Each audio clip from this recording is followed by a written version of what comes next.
Hello students, welcome you all in today's class 10th की mathematics का एक important topic है ट्रिग्नोमेट्री। उसके बारे में हम डिस्कस करते हैं। तो नेम है चैप्टर का introduction to trigonometry. It is the chapter from class 10th mathematics. Okay, तो सबसे पहले हम ये जान लें कि इस चैप्टर को पढ़ने के बाद at the end of this chapter we will be able to determine what is the meaning of trigonometry, what are the trigonometric ratios।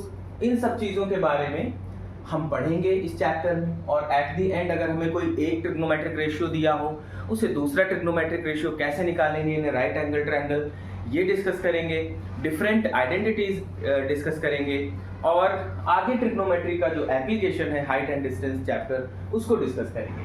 Okay, तो स्टार्ट करते हैं चैप्टर। देखो, सबसे पहले एंगल, ठीक है। What do mean by angle? Visible है?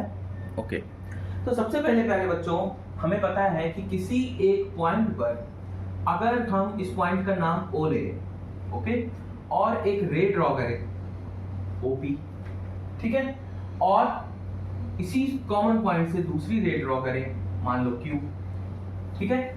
तो ये जो मेजर होता है इस रे से इस रे तक, जो मेजरमेंट होता है, इसी को हम एंगल कहते हैं, ठीक है। समझ में आई बात? एंगल क्या होता है कि अगर हम इस पॉइंट से एक रे ड्रॉ करें O पॉइंट से, और ये दूसरी रे ड्रॉ करें P से Q की तरफ, जो मेजरमेंट आता है, इसको अगर हम मेजर करें कि ये वैल्यू क्या होगी, इसी को एंगल कहते हैं। इसको जनरली हम थीटा से रिप्रेजेंट करते हैं। जरूरी नहीं ये थीटा से ही रिप्रेजेंट किया जाए, कुछ और भी नाम हो सकता है, कोई और सिंबल भी हम यूज कर सकते हैं। नाम नहीं हो सकता, नाम तो एंगल ही रहेगा, सिंबल कोई और यूज कर सकते हैं, ठीक है। अब देखिए, ये जो कॉमन पॉइंट O, इस O को हम वर्टेक्स, ठीक है, ये कॉमन पॉइंट जहां पे ये दोनों रे मिल रही होती हैं, जहां से स्टार्ट होती हैं, उसको हम वर्टेक्स कहते हैं, ठीक है। अब मैथ में ये कह सकते हो साइन कन्वेंशन लिया जाता है कि अगर कोई एंगल इस तरीके से है, इसको हमने मेजर किया, तो जो भी एंगल आता है वो पॉजिटिव लेते हैं, मींस एंटी क्लॉकवाइज। अगर हम एंटी क्लॉकवाइज डायरेक्शन में मेजरमेंट करते हैं एंगल का, तो पॉजिटिव लेते हैं इस तरफ। और अगर क्लॉकवाइज डायरेक्शन में हम एंगल का मेजरमेंट करते हैं तो वो निगेटिव लेते हैं, ओके। तो एंटी क्लॉकवाइज में एंगल का जो साइन लेते हैं पॉजिटिव, और क्लॉकवाइज में निगेटिव। एंटी क्लॉकवाइज आप जानते हो, जिस तरफ घड़ी की सुइयां चलती हैं उससे अपोजिट डायरेक्शन में अगर हम लेते हैं तो एंटी क्लॉकवाइज, और घड़ी की सुइयों की डायरेक्शन में मिडिल ऑफ द वॉच या क्लॉक, तो उसको हम निगेटिव लेते हैं, ओके। ये साइन कन्वेंशन हम मैथ में फॉलो करते हैं, ठीक है प्यारे बच्चों। चलिए,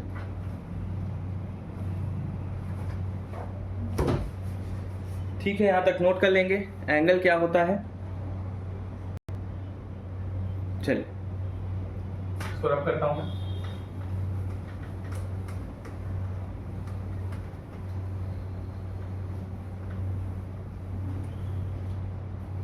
आगे आता है trigonometric ratios.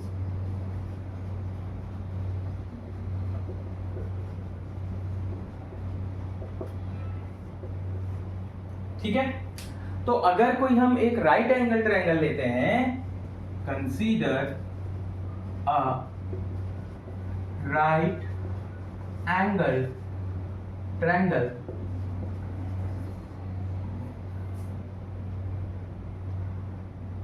which is right angle at B, means जो राइट एंगल है वो B पे बन रहा है। तो ऐसा कोई हम ट्रायंगल ले लेते हैं, राइट एंगल ट्रायंगल इस तरीके का कोई ले लेते हैं, जिसका नाम मान लो ABC, ठीक है, ABC। यहां पर जो B है वो right angle, okay. Right angle का मतलब मींस 90 डिग्री एंगल है। यहाँ पे जो B एंगल बन रहा है, या जो कह सकते हैं जो एंगल बन रहा है B पे, वो 90 डिग्री है, ठीक है। तो इसके लिए जो ट्रिग्नोमेट्रिक रेशियोज होते हैं उसको हम समझते हैं। बट सबसे पहले ये समझें कि इसमें जो एंगल ए बी सी है वो 90 degree and angle B A C and angle A C B are acute angle.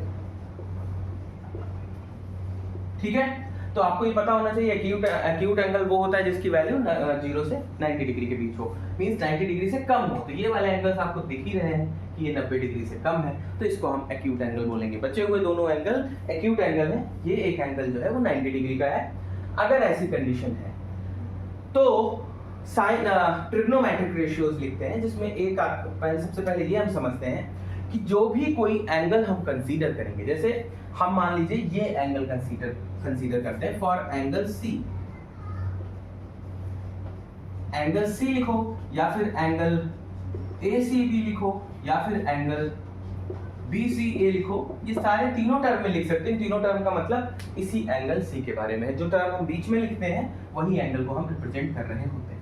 तो either you can write only angle C और एंगल ए सी बी और एंगल बी सी ए। इन तीनों का मतलब है कि हम एंगल सी के बारे में बात कर रहे हैं। ठीक है, ओके। तो यहां पर अगर हम देखें इस एंगल के लिए, अगर ये एंगल हम बात कर रहे हैं, तो इस ट्रायंगल में जो राइट एंगल ट्रायंगल बन रहा होगा उसमें जो सबसे बड़ी साइड होती है वो हाइपोटेन्यूज होती है। ठीक है, जो सबसे बड़ी साइड होती है उसको हम हाइपोटेन्यूज कहते हैं और सिंबल के लिए हम H मान लेते हैं। ओके, जिस एंगल को कंसीडर कर रहे हैं उसके सामने वाली साइड को हम परपेंडिकुलर कहते हैं।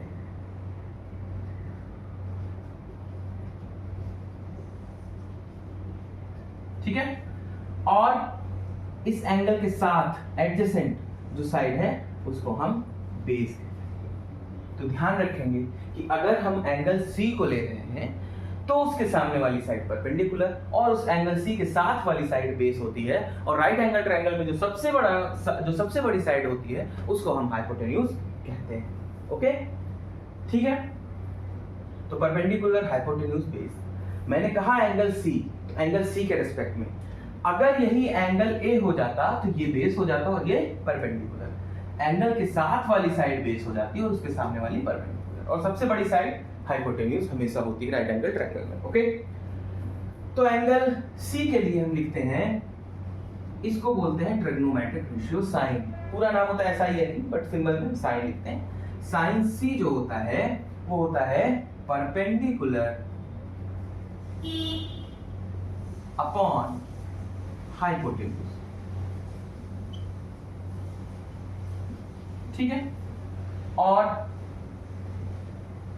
परपेंडिकुलर यहां पर क्या है साइन सी के लिए, ए बी अपॉन ए सी। ये फॉर्मूला हो गया साइन सी का।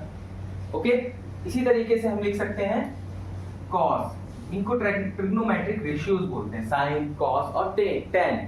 ठीक है, तो इसी तरीके से हम लिख सकते हैं कॉस के बारे में।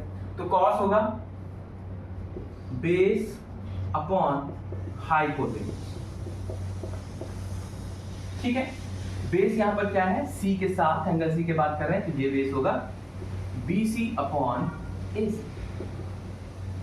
ओके, ठीक है। ऐसे हम लिख सकते हैं tan C, ये होता है परपेंडिकुलर अपॉन बेस। इसको याद रखना है, और परपेंडिकुलर सी के रिस्पेक्ट में है AB और बेस है BC। ओके, क्लियर है? ठीक है, यहां तक विजिबल है?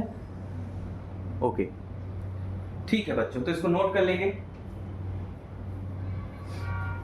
नोट कर लिया होगा, मैं रब करता हूं।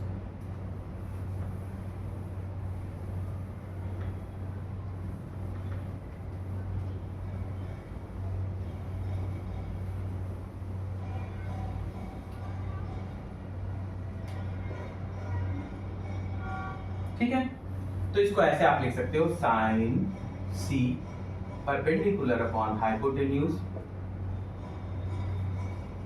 Cos C base upon hypotenuse, tan C perpendicular upon base. ठीक है, तो साइन कॉस टेन ये सीक्वेंस याद रखेंगे।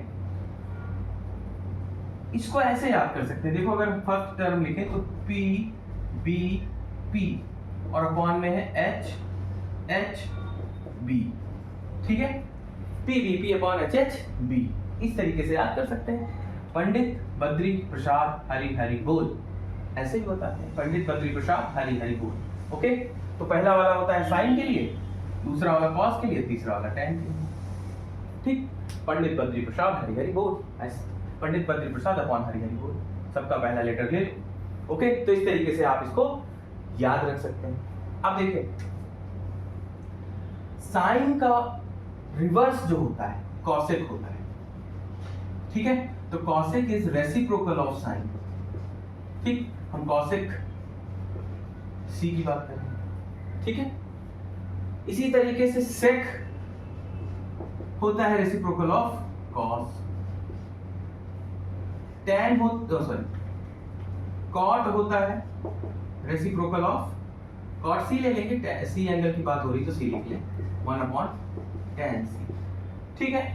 तो ये रेसिप्रोकल्स होते हैं, cosec is the reciprocal of sine. अगर साइन की वैल्यू दी गई उसका अपोजिट करते हैं तो कॉस मिल जाएगा, सॉरी कॉसेक मिल जाएगी, कॉसेक की वैल्यू दी गई उसका अपोजिट करते हैं तो साइन की वैल्यू मिल जाएगी। तो cosec is reverse of sine, sec is reverse of cos and cot is reverse of tan. Okay, reverse कह सकते हो या इनवर्स कह सकते हो, दोनों का मतलब एक ही है। ओके, ठीक है, तो पंडित बद्री प्रसाद अपॉन हरि हरि बोल, इस फॉर्मूले को याद रखेंगे और ये चीजें हम आगे अप्लाई करते हैं, तो यहां तक नोट कर लेंगे।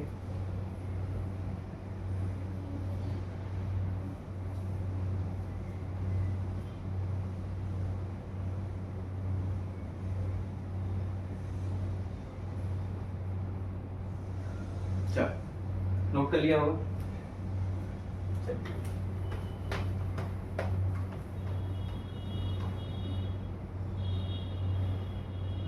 ठीक है। जो एंगल आप कंसीडर करेंगे उसके साथ वाली साइड बेस हो जाती है और उसके सामने वाली साइड परपेंडिकुलर, और उस राइट एंगल ट्रायंगल में जो सबसे बड़ी साइड होती है उसको हम हाइपोटेन्यूज कहते हैं। जैसे इसी वाले में अगर हम यहाँ पर A था, यहाँ पर B था और यहाँ पर C था, इस वाले एंगल की बात करें, एंगल C की, सॉरी एंगल A की, तो अब हाइपोटेन्यूज तो यही रहेगा, इस एंगल के सामने वाला परपेंडिकुलर हो जाएगा और साथ वाला बेस हो जाएगा। तो जब आप फॉर्मूला लिखोगे साइन A, तो वो होगा perpendicular that is BC upon hypotenuse that is AC। जबकि आपने फॉर्मूला C एंगल के लिए लिखा था तो परपेंडिकुलर था AB और हाइपोटेन्यूज था AC। बात समझ में आ रही होगी। कौन सा एंगल आप कंसीडर करते हैं उसके बिहाफ पे परपेंडिकुलर, बेस और हाइपोटेन्यूज की वैल्यू क्लियर होती है, ठीक है। नोट कर लेंगे इसको।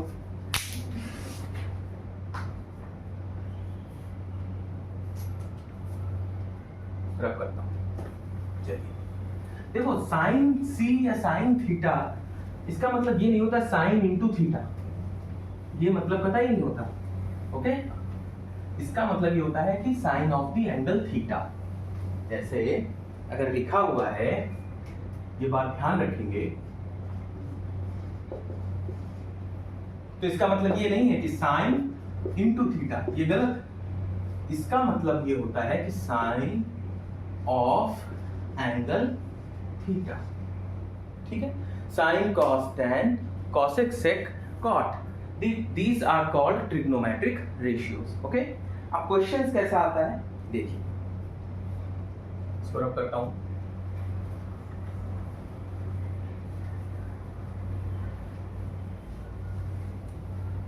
जैसे लिखा हुआ है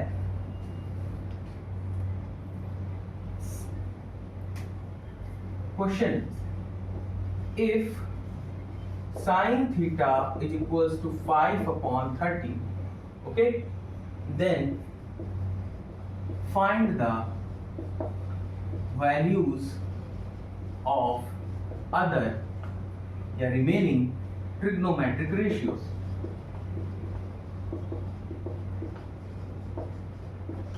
ठीक है, अगर साइन थीटा की वैल्यू दी गई, अब ध्यान रखेंगे जो ट्रिग्नोमेट्रिक रेशियोज होते हैं वो सिर्फ राइट एंगल ट्रायंगल में ही वैलिड होते हैं। ओके, राइट एंगल ट्रायंगल के लिए हम उनको अप्लाई करते हैं। ठीक है, नोट कर लेंगे इसको, इस क्वेश्चन को नोट कर लेंगे।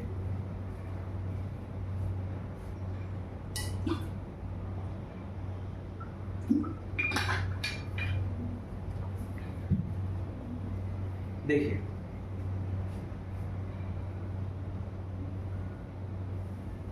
ठीक है, कोई भी नाम ले लेते हैं।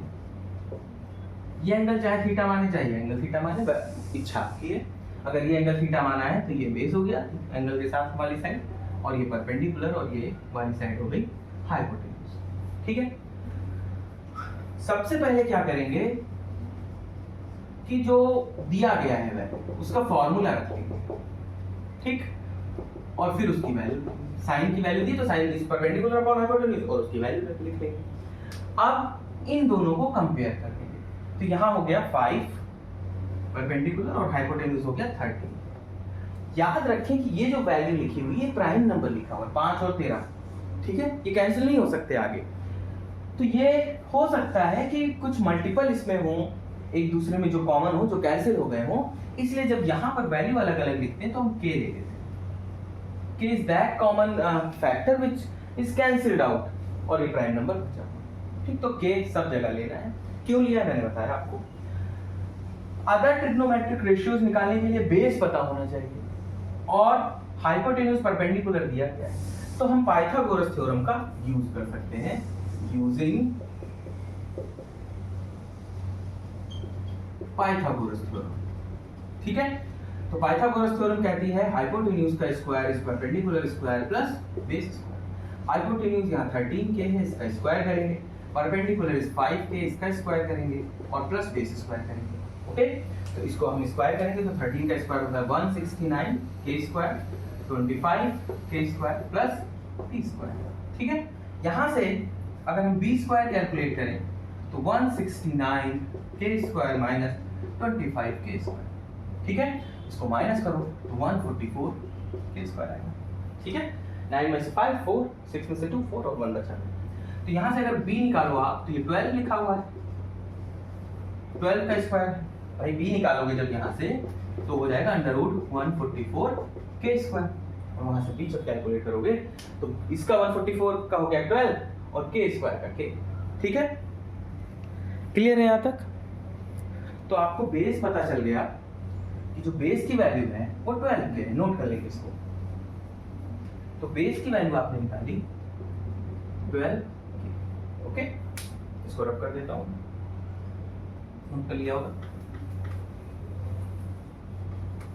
अब अगर आप ध्यान से देखो तो इस राइट एंगल ट्रायंगल में आपको सारी साइड्स पता है। Now you can right the ratios for the other triangles, other angles. Okay, other trigonometric ratios, तो cos theta is base upon hypotenuse. Base कितना है 12k, hypotenuse is 13k, cut गया सीधे, तो 12 upon 13 that is the value of cos theta. ऐसे ही tan theta perpendicular upon base, perpendicular is 5k and base is 12k, k से k cancel हो गया 5 upon 12। Okay, अब अगर आपको cosec थीटा लिखना है जो कि किसका उल्टा होता है sin का, sin की वैल्यू कितनी थी 5 अपॉन 13, तो ये हो गया 13 अपॉन 5। ऐसे ही cos का उल्टा sec होता है, sec theta 1 upon cos theta होता है, तो cos थीटा की जो वैल्यू है उसको उल्टा कर दो, रिवर्स कर दो, तो हो गया sec थीटा। ऐसे ही cot थीटा वो होता है 1 अपॉन tan थीटा, ये हो गया 12 अपॉन। ओके, ठीक है, क्लियर है यहाँ तक। नोट कर लेंगे इसको।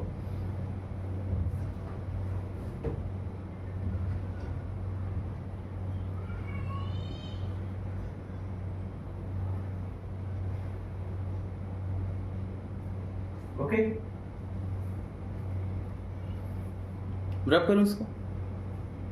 ठीक, एक क्वेश्चन और ऐसा ही डिस्कस करते हैं, रिमेनिंग क्वेश्चन कल डिस्कस करेंगे और आगे आइडेंटिटीज के बारे में डिस्कस करेंगे।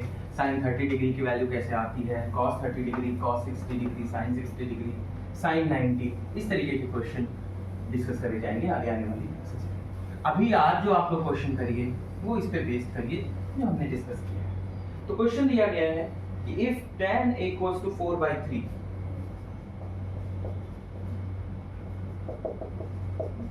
ठीक है, tan a की वैल्यू दी गई है, find the trigonometric ratios for angle A. ठीक है, तो मैंने कहा कि सॉल्यूशन में सबसे पहले तो एक राइट एंगल ट्रायंगल, ठीक है, इसको ए एंगल मान लो, इसको बी मान लो, इसको सी मान लो। ठीक है, जो ट्रिग्नोमेट्रिक रेशियो लिखा हो उसका आप फॉर्मूला लिखो। तो tan होता है परपेंडिकुलर अपॉन बेस, फिर इसकी वैल्यू लिखो। परपेंडिकुलर कितना है, अब ये वाला एंगल ए की बात कर रहा है वो, sorry tan a, angle A की बात कर रहा है, तो ए एंगल लेंगे, इसके साथ वाली साइड बेस, इसके सामने वाली परपेंडिकुलर, और ये हाइपोटेन्यूज। ठीक है, तो ये आपको दिया गया है 4, हमने कहा कॉमन टर्म के ले लेते हैं, और ये दिया है 3, तो इसको 3 के ले लेते हैं। अब हम हाइपोटेन्यूज निकालेंगे, तो हाइपोटेन्यूज का स्क्वायर इस perpendicular square plus base square. Perpendicular कितना है 4k का स्क्वायर, और बेस कितना है 3k का होल स्क्वायर। ओके, तो ये हो गया 16k square plus 9k square, 25k square. Okay, ये हो गया h स्क्वायर, और यहाँ से h निकालेंगे तो 5। वैसे भी ये ट्रिपलेट बन रहा है, आपको पता होना चाहिए कि ये h की वैल्यू जो है वो 5 की आने वाली है। ओके, अब अदर ट्रिग्नोमेट्रिक रेशियोज लिख लें, ठीक है, जो आप लिख सकते हैं, नोट कर लेंगे इसको। चलिए रख कर, तो आपको हाइपोटेन्यूज की वैल्यू पता चल गई 5k। यहां से अब आप साइन a लिख सकते हैं, जो कि होता है perpendicular upon hypotenuse, 4k upon 5k, that is 4 upon 5। यहां से आप cos a लिख सकते हैं, जो कि होता है बेस अपॉन हाइपोटेन्यूज, बेस है 3k और हाइपोटेन्यूज है 5k। ओके, k से k कैंसिल हो गया, तो 3 अपॉन 5। यहां से आप लिख सकते हैं साइन का अपोजिट क्या होता है, cosec a, इसका अपोजिट दैट इज 5 अपॉन 4, है ना। फिर cos का opposite sec, that is 1 upon cos a, cos जितना आया उसका अपोजिट कर दो। tan का अपोजिट होता है cot, 1 अपॉन tan है, तो tan जितना हो उसका अपोजिट कर दो, 3/4। ठीक है, ओके बच्चों, नोट कर लेंगे इसको। तो ये बच्चों एक तरीके का टॉपिक मैंने आज डिस्कस किया। आज आप जाकर इसके क्वेश्चंस करें अपनी एनसीईआरटी बुक से। ये बात ध्यान रखें कि साइन, कॉस और टैन का फॉर्मूला, साइन का अपोजिट कॉसेक होता है, टैन का अपोजिट कॉट होता है, और कॉस का अपोजिट सेक होता है। उस पर बेस्ड डिफरेंट क्वेश्चंस दिए गए हैं आपकी बुक में, उसको सॉल्व करें। आज की क्लास कैसी लगी कमेंट करके जरूर बताएं। अगर क्लास अच्छी लगी हो तो वीडियो को शेयर करें, लाइक करें सब, और चैनल को सब्सक्राइब करें। अगली क्लास में बच्चों मिलते हैं अगले क्वेश्चंस के साथ।